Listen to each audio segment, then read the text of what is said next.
आप सभी को तरुण शर्मा का नमन।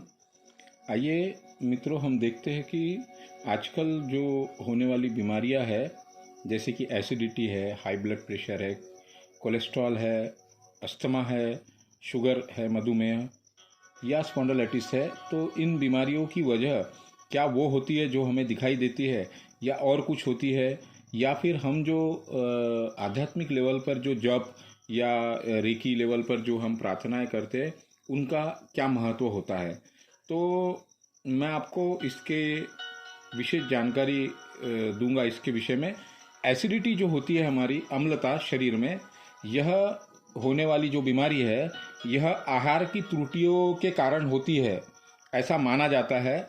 लेकिन इसकी जो सही वजह होती है, हमारा टेंशन, हम जो तनाव लेते हैं, मानसिक तनाव, वह अत्यधिक लेने की वजह से हमारे शरीर में अम्लता बढ़ती है और एसिडिटी होती है। दूसरे नंबर पे आता है हमारा हाई ब्लड प्रेशर। ये कहा जाता है कि नमकीन खाद्य पदार्थ या तला हुआ या ऐसे पदार्थ खाने से हाई ब्लड प्रेशर होता है। लेकिन हमारे भावनाएं अनियंत्रित, या हमारी भावनाओं को हमने दबा दिया है, हमारी भावनाओं को हमने प्रतिबंधित कर दिया है, तो उसकी वजह से यह एसिडिटी होती है। तीसरे नंबर पे आता है कोलेस्ट्रॉल। ये जो है, ये फैट खाने की वजह से कोलेस्ट्रॉल बढ़ता है ऐसा माना जाता है, लेकिन ऐसा नहीं है। ये बढ़ता है हमारे अत्यधिक आलस्य की वजह से, हमारे लेजीनेस की वजह से, या हमारी गतिहीन जीवन शैली जिसकी वजह से हमारे शरीर में कोलेस्ट्रॉल बढ़ता है।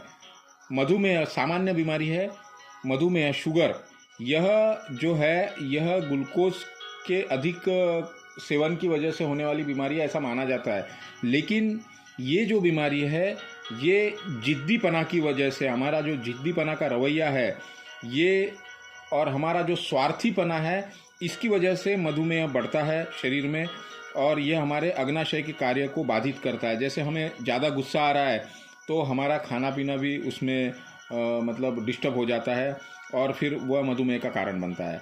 जैसे किडनी स्टोन, हम ज़्यादा घृणा किसी से करने लग जाए, या अत्यधिक प्यार किसी से करने लग जाए, या हमारी भावनाओं को हम अनियंत्रित कर दे, तब हमें गुर्दे की पथरी या किडनी स्टोन ज़्यादा होता है। स्पॉन्डिलाइटिस जो बीमारी है, जो लोग काम के बोझ से या भविष्य के चिंताओं से अत्यधिक ग्रस्त रहते हैं, ऐसे लोगों को स्पॉन्डिलाइटिस होने के चांसेस और लोगों से ज़्यादा होते हैं। तो इसमें जो बात है वो ऐसी है कि अगर आप दिमाग को ठीक रखते हैं, नियमित व्यायाम करते हैं, आप ध्यान करते हैं, आप हंसते हैं और दूसरों को हंसाते हैं, आप फ्रेंड्स बनाते हैं, तो ये जो गतिविधियां है, ये आपके आत्मा को, दिमाग को और शरीर को, मतलब हमारे सोल को, हमारे माइंड को, हमारे बॉडी को हील करती है, और हम अपना जीवन स्वास्थ्य से और आनंदपूर्वक बिता सकते हैं।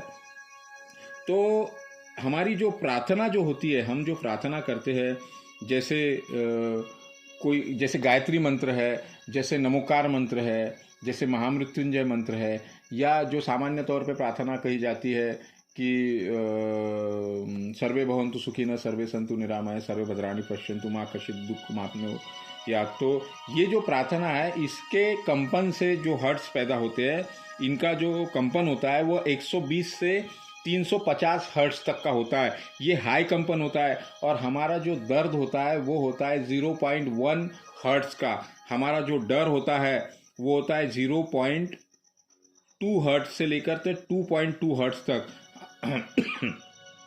हमारे शरीर में जो जेलोसी का भाव होता है वो होता है 0.9 से 6.8 हर्ट्ज तक। तो ये कहीं तक भी नहीं बैठते। अगर हम अपना रवैया, अपनी अगर उदारता रखते हैं, तो हमारा आभा मंडल में 95 हर्ट्ज के कंपन्स होते हैं।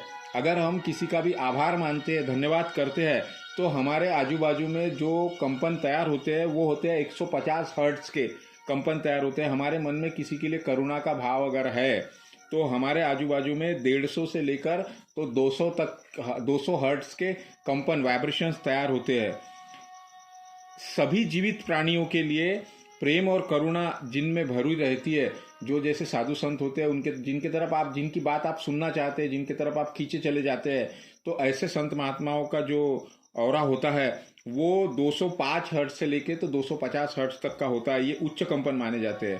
प्यार करना, मुस्कुराना, आशीर्वाद देना, धन्यवाद देना, खेलना, पेंटिंग करना, गाना, नृत्य करना, योग, ध्यान, व्यायाम करना, प्रकृति का आनंद लेना, पृथ्वी जो हमें खाद्य पदार्थ देती है जैसे अनाज है, फलियां है, या जैसा का वैसा ग्रहण करना, और जो पानी है जैसे बहता हुआ झरने का पानी है या किसी भी नदी का पानी है, तो वो हमें हाई हार्ट्स के कंपन हमारे शरीर में निर्माण होते हैं उससे, और हमारी बीमारियां ऐसे ही ठीक होती है। तो क्यों न प्रार्थना के माध्यम से हम लोग हमारे बीमारियों को दूर कर सके।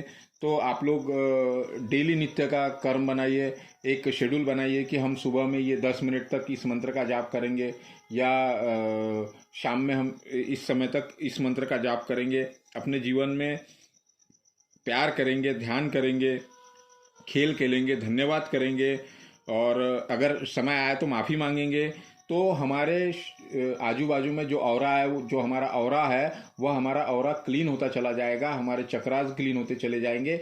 एक अगर 2 चीज़ें आप अपनी ज़िंदगी में अगर ले रहे हैं, जैसा कि आप माफ़ी मांगना सीख रहे हैं और आभार प्रकट करना सीख रहे हैं, तो आप यकीन नहीं मानेंगे कि आपके आजू बाजू का जो ऑरा है वो बहुत ज़्यादा क्लीन हो जाता है, और आप लोगों की बीमारियों से आप मुक्त हो सकते हैं।